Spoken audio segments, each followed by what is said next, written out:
buenos días, tardes, noches, bienvenidos a Divagando con Propósito. Les saluda Josué Aranday como siempre.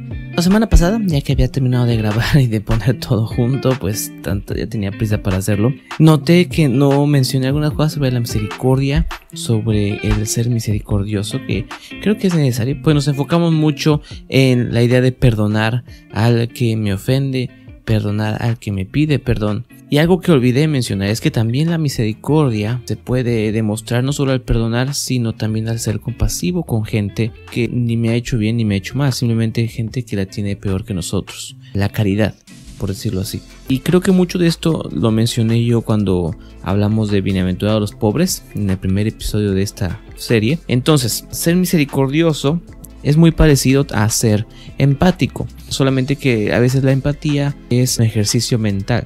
Una verdadera empatía, una misericordia, es cuando no solo veo el mal y me causa incomodidad, sino es hacer algo para ayudar a aliviar tal dolor, tal pena. Entonces, ser misericordioso significa también, además de perdonar, ser empático, ayudar al que más lo necesita. Y creo que como cristianos a veces nos olvidamos mucho de este detalle sobre la misericordia y a veces gente nos la pone en la cara, que no estamos siendo misericordiosos con los pobres, que no estamos siendo empáticos con los que menos tienen.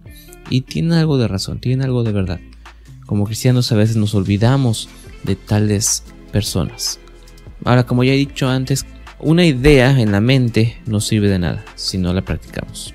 No puedes decir que eres cristiano sin ser misericordioso. Alguien dijo una vez, creer en Dios sin bondad es fanatismo. Y creo que en nuestros círculos religiosos hay mucho fanatismo, hay mucha fuerza en creer una doctrina abstracta que olvidamos realmente lo que significa practicar el cristianismo. Entonces, la misericordia se practica y la práctica de la misericordia debe ser directa, obra en la cual alguien más gana y yo pierdo algo. La misericordia no te da ningún beneficio económico. De hecho, la verdadera misericordia no te debe dar ningún beneficio, además del espiritual. Tengo dos ideas controversiales sobre lo que no es la misericordia y espero no caerles gordo. Idea número 1. La misericordia es mala económicamente. Y número 2. Votar no es un acto de misericordia. Entonces la primero.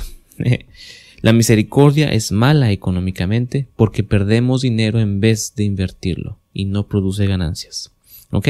Entonces, no podemos ser misericordiosos por querer ganar algo. Una verdadera misericordia no da lugar al egoísmo. Entonces, una verdadera misericordia no es una práctica de negocios. Y lo voy a decir con cuidado porque yo sé que para tener un buen negocio tienes que tener buenas relaciones con personas y tienes que tratar a la gente bien. No estoy hablando de eso, estoy hablando de que ser misericordioso por sí mismo no es un buen plan de ganancias. ¿Okay? Y no debe ser eso. En un acto verdadero de misericordia estamos perdiendo algo. ¿Okay? Y yo sé que va a haber economistas que digan que estoy equivocado y entiendo, ¿no? Cada quien su mundo. Yo de verdad sí me baso en gente que sabe de negocios, que sabe de esto y que ellos mismos entienden que cuando uno de verdad quiere ser misericordioso, quiere ser dadivoso, quiere ser generoso, no lo tienes que ver como un negocio, tienes que verlo como algo extra, la milla extra diríamos a los cristianos. Podemos alegar que la empatía es una buena herramienta política y sí es cierto, es buena para crear relaciones entre personas, pero nunca será una buena inversión inmediata. ¿Ok? Entonces no compras al que te da lástima, al que tienes empatía por no, compras al que te da el mejor servicio. ¿Sí me entienden? Quieres el mejor producto para comprarlo, obviamente. No apoyas al que te da lástima, ni comes en un restaurante porque la gente se ve triste o se ve necesitan ayuda, necesitan dinero, no. Comes en un restaurante porque te gusta ir al restaurante, te gusta la comida que te dan. Entonces, hay que hacer la diferencia. Yo entiendo que podemos ser buenos en negocios en otro acto distinto del negocio. Ser misericordioso con los que más lo necesitan. A ver, yo soy de la idea así. Podemos ser misericordiosos y podemos ser buenos en los negocios, pero no es lo mismo. La misericordia, la caridad es buena para tu alma, no para tu cartera. La segunda, votar no es una obra de misericordia. Y esto es porque la pérdida no la corres tú, sino alguien más. Igual con la responsabilidad. No asumes la responsabilidad al votar, se la das a alguien más. La responsabilidad por ser misericordioso es tuya y no puedes forzar misericordia en otra persona. La responsabilidad de darle al pobre no es del dueño de tal o cual empresa. Ni siquiera diría responsabilidad, porque puedes ser una buena persona sin ser misericordioso. Porque entendamos, la misericordia, lo veíamos la semana pasada, es ir la milla extra. Entonces puedes ser una, como diría en inglés, una ok persona. Okay, como que estás ok, bien, sin ir la milla extra. Entonces el misericordioso hace más allá de lo que tiene que hacer. Entonces, si quieres ser misericordioso, está en ti. No puedes hacer a alguien más misericordioso por ti mismo. Si quieres tener la capacidad de ser misericordioso, yo te recomiendo, y esa es mi opinión, que votes no por el que es más misericordioso, sino por el que va a ser un mejor gobernador. Que va, en tu idea, en tu forma de verlo, tus valores, sea el mejor gobernador, el que vaya a crear un ambiente más justo, más sano, más limpio, si quieres, menos corrupto. Vota por tal, pero no votes simplemente porque tal persona es misericordiosa. Y aún diría, ni siquiera porque tal persona sea cristiana o no. Yo creo que eso va a segundo término. Pero no voy a hablar más de política, hasta ahí llegamos. Entonces, lo que sí creo es que votar no es una virtud en sí misma. ¿Está bien? ¿Entendemos? Bueno, vamos a dejarlo así. Entonces, para cerrar el capítulo del misericordioso, vamos a seguir unas cuantas guianzas. Obligar a otros a ser misericordioso no es misericordia. Misericordia es la milla extra y no debe estar incrustada en la ley. O sea, la misericordia es ir más allá de lo que tengo. No debe estar metido en lo que tengo que hacer. ¿Ok? Ahora, practica la misericordia en secreto. Esa es otra. Y nos dice la Biblia que por fe tu Padre que está en los cielos te lo recompensará en público. La misericordia verdadera es secreta. No se publica. Sé misericordioso, especialmente cuando pierdes algo por darlo al que tiene menos que tú. Sé bueno para con los que te caen mal, para con tus enemigos. Da al que no te da y escucha al que no te escuchará. Y eso es buena práctica para este ambiente político. Tal vez personas que votan diferente que tú no te van a escuchar. Y es algo entendible. Pero si quieres que ellos te escuchen, tú tienes que escuchar primero. Entonces, para cerrar esto, la misericordia es contraria al egoísmo y es el mejor remedio para el espíritu amargado.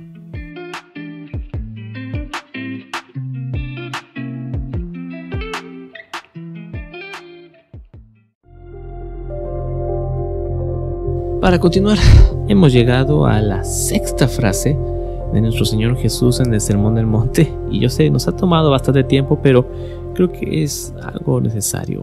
Fíjense, muchas veces yo creo que las ignoramos a propósito, porque son complicadas, son difíciles de entender, la verdad. Yo me he roto la cabeza intentando explicar una que otra. La que toca el día de hoy es: bienaventurados los de limpio corazón, porque ellos verán a Dios. Pureza, un corazón sincero.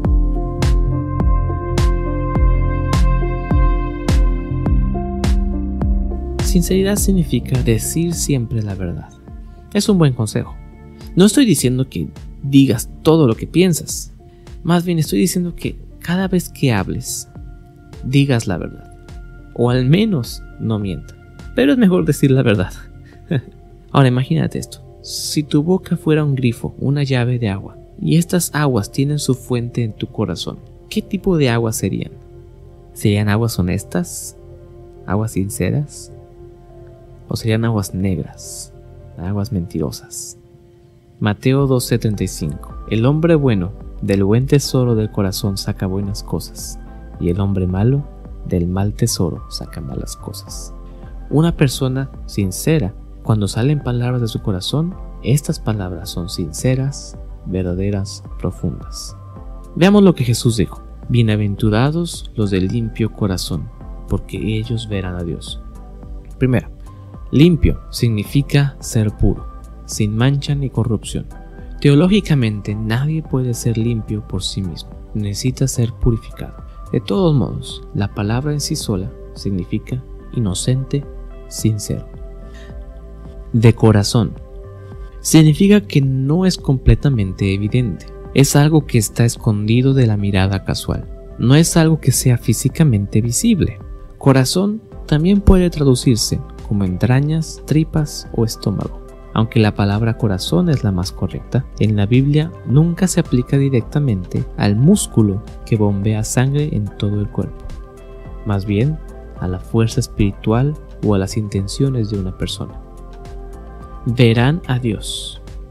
En el Antiguo Testamento, ver a Dios era la mayor prueba de santidad que alguien podía experimentar.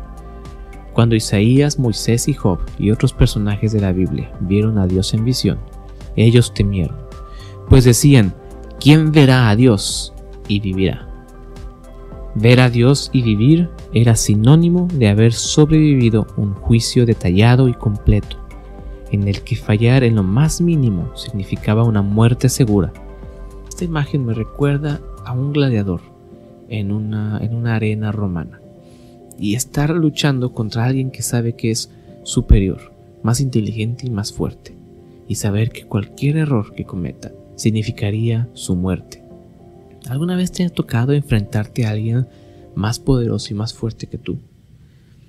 Ese temor que sientes te llevará a examinar cada cosa que vas a hacer, a pensar bien cada decisión que tomes para poder sobrevivir. Tal sentimiento es el que tuvieron los que vieron a Dios y vivieron. Una forma de interpretar este pasaje es decir que la única forma de ser puros de corazón es siendo salvos. Por lo tanto, para ver a Dios tenemos que creer en Jesús y seremos puros, y su sacrificio será imputado en nosotros.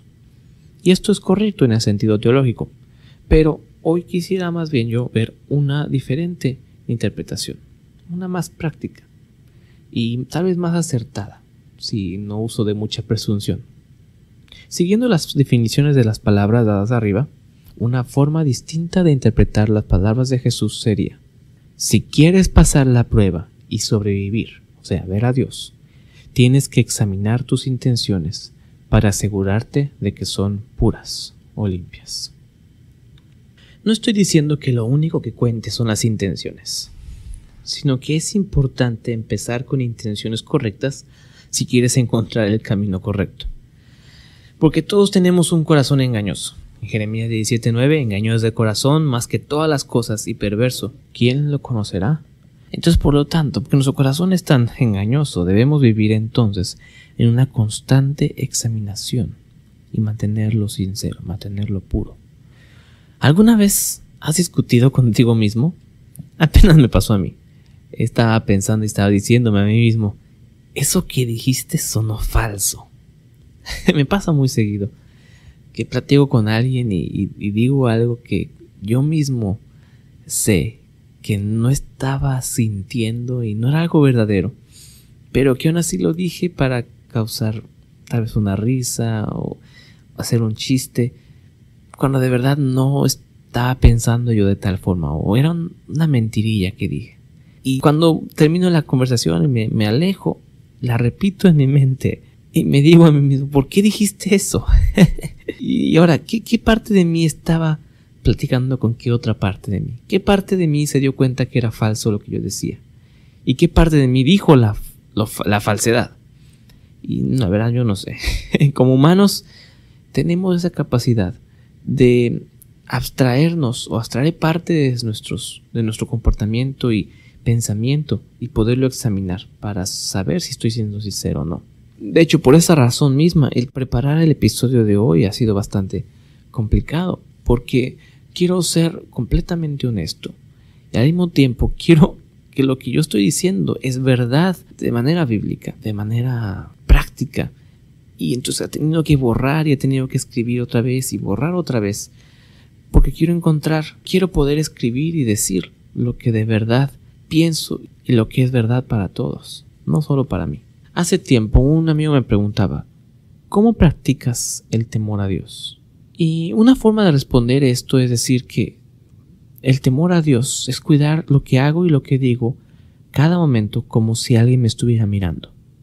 Y yo creo que es correcto, no tiene nada de incorrecta esa respuesta, pero yo iría un poquito más allá.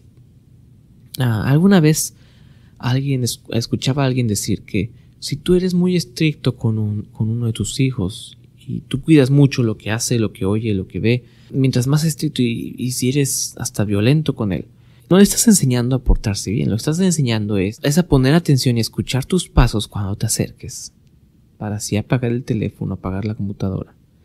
Le estás enseñando a fingir una sonrisa cuando de verdad está enojado por dentro. Le estás enseñando a esconder cada vez mejor y mejor sus maldades. Le estás enseñando a mentir y mentir mejor cada vez. Una respuesta al temor es la hipocresía. Puedo actuar como otra persona mientras tal persona me ve. Ahora, esta presión no se puede mantener para siempre. De hecho, va a explotar algún día. Si actuamos bien por la única razón de que Dios nos oye y nos juzga a cada momento, un día nos rebelaremos y diremos suficiente, ya, o viviremos con miedo a cada momento, alguna de las dos.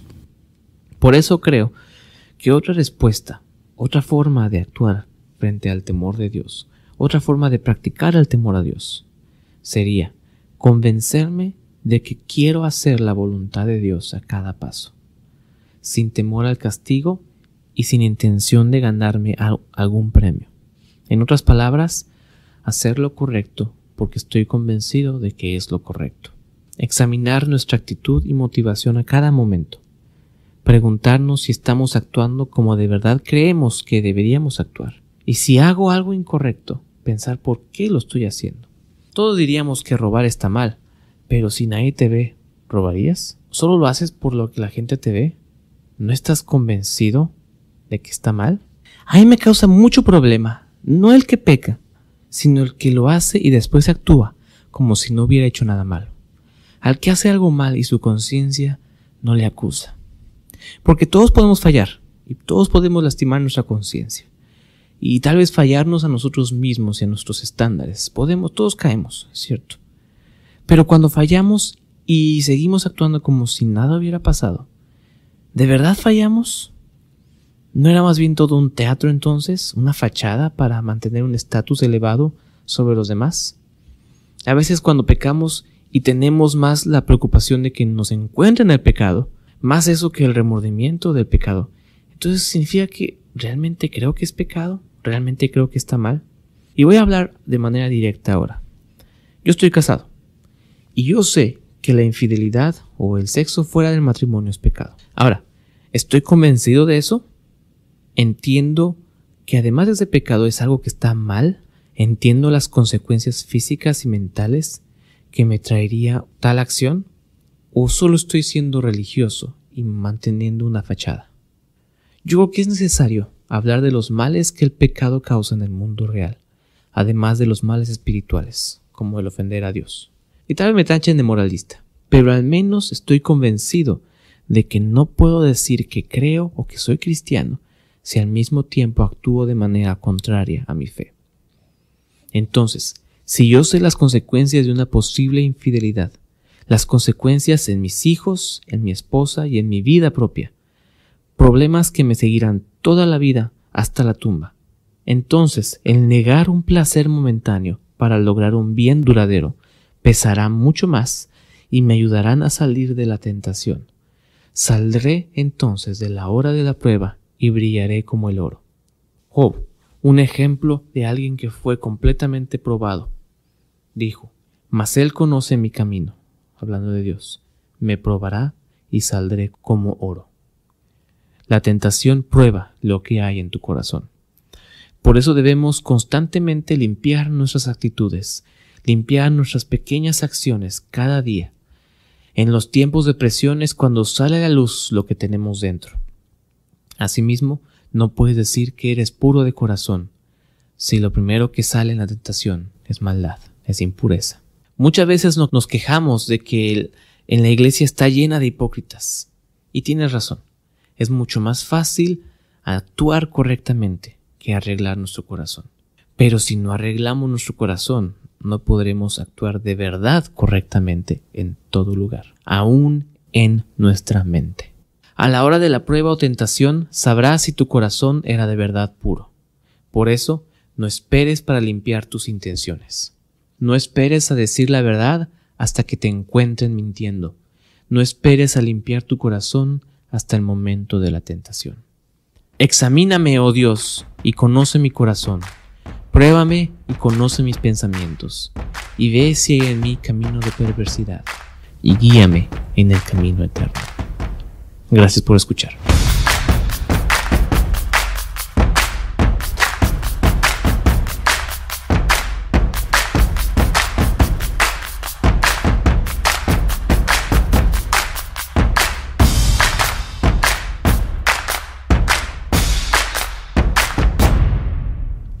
Llegaron al final. Esto fue Divagando con Propósito. Si tienes alguna pregunta o algún tema de lo que quisieras platicar, por favor mándame un mensaje. Si esto te gustó o te ayudó, compártelo en las redes y dale una calificación. Te recomendamos una de 5 estrellas. No olvides suscribirse a nuestro canal de YouTube, Apple Podcasts o Spotify para escuchar episodios pasados y futuros.